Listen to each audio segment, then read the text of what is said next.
मेरे बेटे का वहाँ पर इतना यकीन है ना, सोने से पहले, कहीं जाने से पहले, बैठने से पहले, अम्मी के घर जाने से पहले, खाने से पहले ये हमेशा कहेगा कि दुआ कर लो। इससे होता है कि खुदा ने खासा कुछ हो जाए तो दुआ बड़ी होगी तो अल्लाह ताला हमारी साथ करेंगे।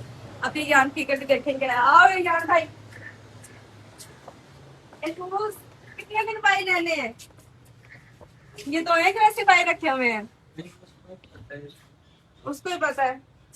इन्हें वापिस रख दो इससे पहले के यार वहाँ गली तो बड़ी साफ लग रही। ये क्या, कौन सा कीड़ा है? ये अभी ये जब हम छोटे थे ना तो इससे क्या कहा करते थे? थोड़ा हाँ, कोड़ा कहा करते थे। यार ने हाथ में पकड़ लिया यार। वाह यार, कसम से गाइस, ये देखे तुम दूर, हमारा भी एक दफा भी ऑन नहीं हुआ। मेरे मियाँ किसी हद तक सचे थे बेचारे कि मत लो, ये तुम्हारे बस की बात है ही नहीं।